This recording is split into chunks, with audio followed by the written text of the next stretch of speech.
Good news की video आप लोगों के साथ शेयर करने वाले हैं। आखिरकार बांग्लादेश ने J-10C को अपनी फिजाइया का हिस्सा बनाने का फैसला कर लिया और साथ में पावरफुल किस्म की सबमरीन को भी ऐड किया जाएगा। ओवरऑल व्यूअर ये बहुत ही ज्यादा इंपॉर्टेंट वीडियो है। अभी तक आप लोगों ने हमारे चैनल को सब्सक्राइब नहीं किया हुआ तो जल्दी से हमारे चैनल को सब्सक्राइब कर लीजिएगा। Without wasting the time video को स्टार्ट करते हैं।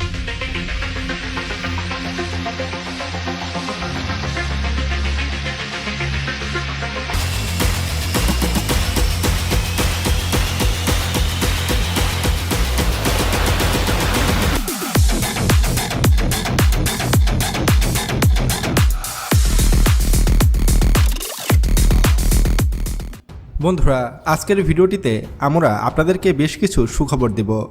সুখবরগুলো হলো বাংলাদেশ কিন্তু চীনের কাছ থেকে 16টি J-10C যুদ্ধবিমান ক্রয়ের ডিল ফাইনাল করেছে। হয়তো আগামী কিছুদিনের মধ্যে J-10C যুদ্ধবিমান আমরা পাবো। এছাড়াও কিন্তু বাংলাদেশ চীনের কাছ থেকে আরও বেশ কয়েকটি সাবমেরিনের অর্ডার দেবে, যেগুলো হয়তো আমরা কিছুদিনের মধ্যেই ডেলিভারি পাবো। এবং সর্বশেষ আরেকটি গুড নিউজ আপনাদেরকে দিই, সেটি হলো বাংলাদেশ কিন্তু বেশ কিছু অস্ত্রের ডেলিভারি পেয়েছে আজকে। সেগুলো সম্পর্কেও জানতে পারবেন আজকের ভিডিওটিতে। সেই সাথে বাংলাদেশ কিন্তু এবার অ্যাটাক হেলিকপ্টারও কিনতে চলেছে। প্রায় 8টির মতো অ্যাটাক হেলিকপ্টার ক্রয় করতে চলেছে বাংলাদেশ বিমান বাহিনী, যেটা বাংলাদেশ বিমান বাহিনীর প্রধান নিজেই তার ভাষণে বলেছে। আর এ কারণেই বাংলাদেশ এবার দক্ষিণ এশিয়ায় অন্যতম শক্তিশালী রাষ্ট্রে পরিণত হতে চলেছে। আর এইসব দেখে ভারতের প্রধানমন্ত্রী নরেন্দ্র মোদীর ধুতি ঢিলা হয়ে গেছে। তারা কোনোভাবেই বাংলাদেশকে আটকাতে পারছে না, তারা কোনোভাবেই বাংলাদেশকে তাদের আয়ত্তে নিয়ে আসতে পারছে না। বাংলাদেশ এগিয়ে চলছে নিজ গতিতে, কেনা হচ্ছে ভয়ঙ্কর সব সামরিক অস্ত্র।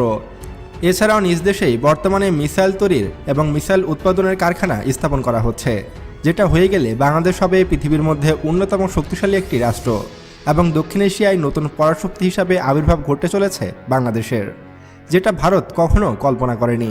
সব কিছু মিলিয়ে আজকের ভিডিওটি অনেক বেশি গুরুত্বপূর্ণ হতে চলেছে, তাই আজকের ভিডিওটি অন্তত শেষ পর্যন্ত মনোযোগ সহকারে দেখার অনুরোধ রইল। তো চলুন শুরু করা যাক। আমরা প্রথমে বাংলাদেশের যুদ্ধবিমান ক্রয়ের বিষয়ে আলোচনা করি। আপনারা হয়তো ইতিমধ্যে জেনে গেছেন যে বাংলাদেশ বিমান বাহিনী কিন্তু চীনের কাছ থেকে 16টির মতো J-10C ফাইটার জেট ক্রয় করেছে। আর J-10C ফাইটার হলো বর্তমান যুগের অন্যতম শক্তিশালী একটি ফাইটার জেট। বর্তমানে পাকিস্তান বিমান বাহিনী ও চীনা বিমান বাহিনী এই যুদ্ধবিমানটি অপারেট করছে। আর এটিকে রাফেল যুদ্ধবিমানের সমকক্ষ হিসাবে ধরা হয়ে থাকে। এমনকি কিছু কিছু ক্ষেত্রে এই যুদ্ধবিমানটি ভারতের অত্যাধুনিক যুদ্ধবিমান রাফেল যুদ্ধবিমানের চেয়েও অনেক এগিয়ে আছে। এমনকি এটি একটি সিঙ্গেল ইঞ্জিন বিশিষ্ট যুদ্ধবিমান এবং এটির স্পিড হলো ম্যাক 2, অর্থাৎ এটি শব্দের গতির চেয়েও দ্বিগুণ স্পিডে ছুটতে পারে। এবং এটির অন্যতম সক্ষমতা হলো এটি কিন্তু র্যাডারকে ফাঁকি দিতে সক্ষম, অর্থাৎ এটি ভারতের যে কোনো র্যাডারকে ফাঁকি দিয়ে মূল ভারতের ভূখণ্ডেও আঘাত হানতে সক্ষম। এবং এই যুদ্ধবিমানটির রেঞ্জও কিন্তু অনেক বেশি। এর রেঞ্জ প্রায় 1850 কিলোমিটার, অর্থাৎ এটি একবার আকাশে উড়িয়ে ভারতের মুম্বাই শহরে আক্রমণ করে ফিরে আসা সম্ভব। এবং এই যুদ্ধবিমানটি কিন্তু বিপুল পরিমাণে বোমা বহনে সক্ষম। এটি প্রায় 18,050 কেজি বোমা বহনে সক্ষম, অর্থাৎ 18 টন বোমা বহন করা যাবে এই যুদ্ধবিমান দিয়ে। আর এটি একটি মাল্টিরোল ফাইটার জেট।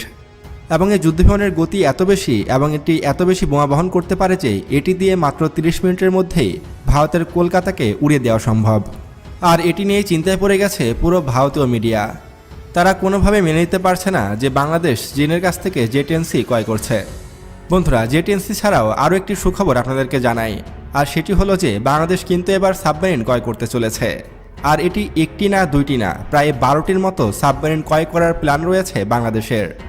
আপনারা হয়তো ইতিমধ্যে জানেন যে বাংলাদেশ নৌবাহিনী কিন্তু ইতিমধ্যেই 2টি সাবমেরিন অপারেট করে, আর 2টি মিং ক্লাস সাবমেরিন। আর এই মিং ক্লাস সাবমেরিনগুলো বেশ পুরনো, তাই এগুলোকে আপগ্রেড করার জন্য বাংলাদেশ এবার চীনের কাছ থেকে পর্যায়ক্রমে 12টি সাবমেরিন অর্ডার করতে চলেছে। এমনকি আপনারা হয়তো এটাও জানেন যে বানৌজা শেখ হাসিনা নামক একটি সাবমেরিন বেস রয়েছে বাংলাদেশের চট্টগ্রামে বানৌজা শেখ হাসিনা নামক সেই সাবমেরিন ঘাঁটিটি অবস্থিত। এইখানে প্রায় 6টির মতো সাবমেরিন রাখার ফ্যাসিলিটিস রয়েছে। এমনকি এই সাবমেরিন ঘাঁটিটিকে যদি আরেকটু বাড়ানো যায় বা নতুন করে যদি আরেকটি সাবমেরিন ঘাঁটি তৈরি করা হয়, তাহলে সেখানেও সাবমেরিন রাখা যাবে। বাংলাদেশের হাতে যদি 12টির মতো সাবমেরিন চলে আসে, তাহলে বাংলাদেশ নৌবাহিনী কিন্তু দাপটের সাথে বঙ্গোপসাগরে রাজত্ব করবে। এমনকি ভারতের যে কোনো নৌবলককে মুহূর্তে ভেঙে দিতে সক্ষম হবে বাংলাদেশ নেভি। এখন দেখার বিষয় যে বাংলাদেশ কবে নাগাদ এই সাবমেরিনগুলো ডেলিভারি পায়। বন্ধুরা এবার আপনাদেরকে আরও একটি সুখবর দিতে চাই, আর সেটি হলো যে বাংলাদেশ কিন্তু এবার অ্যাটাক হেলিকপ্টার ক্রয় করতে চলেছে। আপনারা হয়তো বাংলাদেশ বিমান বাহিনীর সে ভাষণে শুনেছেন যে বাংলাদেশ ইমার্জেন্সিভাবে যুদ্ধ বিমানের পাশাপাশি অ্যাটাক হেলিকপ্টারও ক্রয় করতে চলেছে। আর বাংলাদেশের আপকামিং অ্যাটাক হেলিকপ্টারগুলো হতে পারে আমেরিকার তৈরি অ্যাপাচি অ্যাটাক হেলিকপ্টার। আর অ্যাটাক হেলিকপ্টার যুদ্ধক্ষেত্রে কতটা যে ভয়ঙ্কর তা আপনারা কল্পনাও করতে পারবেন না। ধারণা করা হয়ে থাকে যে যুদ্ধক্ষেত্রে 10টি যুদ্ধ ট্যাঙ্কের সমান একটি অ্যাপাচি অ্যাটাক হেলিকপ্টার।